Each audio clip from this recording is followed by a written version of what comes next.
মালদায় ফের রাজনৈতিক হিংসার অভিযোগ, দল না পাল্টালেই সোজা প্রাণে মারার হুমকি।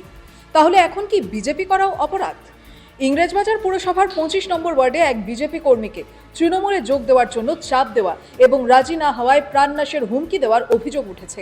কাঠগড়ায় স্থানীয় তৃণমূল মহিলা কাউন্সিলর ও তাঁর সহযোগীরা। এখানেই শেষ নয়, রাজনীতি করার অপরাধে আটকে দেওয়া হলো প্রধানমন্ত্রী আবাস যোজনার ৭৪,০০০ টাকার কিস্তিও। স্রেফ বিজেপি করার এই শাস্তি।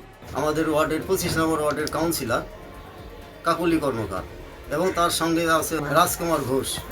ওই দুজন ব্যক্তি আমাকে হুমকি দিচ্ছে যে আপনাকে অনেক বুঝেছি, এর আগেও প্রায় 1-1.5 বছর আগে বলেছিলাম যে টিএমসিতে যোগ দিতে হবে, বিজেপি করা যাবে না। আমি লাস্ট আপনাকে আজকে ওয়ার্নিং দিলাম, বিজেপি ছেড়ে টিএমসিতে আসতে হবে।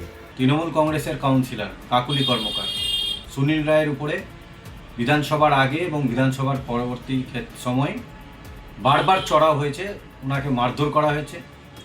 তার একটাই দোষ, তিনি ভারতীয় জনতা পার্টি কেন করে।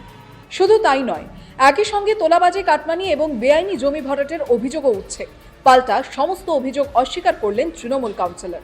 উনি যে এইভাবে আমার নামে একটা এলিগেশন দিয়েছেন, এটা সম্পূর্ণ কিন্তু মিথ্যা। কারণ আমরা যতবার উনি এসেছেন, আমি কিন্তু উনাকে চেয়ারে বসিয়ে নানাভাবে যেরকমভাবে পেরেছি আমরা উনাকে হেল্প করেছি। আমি উনাকে কোনো হুমকি দিইনি। এটা পুরো ভিত্তিহীন কথাবার্তা। হ্যাঁ, এটা একটা রাজনৈতিক ষড়যন্ত্র। গরিবের টাকা আটকে দল বদলানোর এই নোংরা খেলা আর কতদিন চলবে বাংলায়?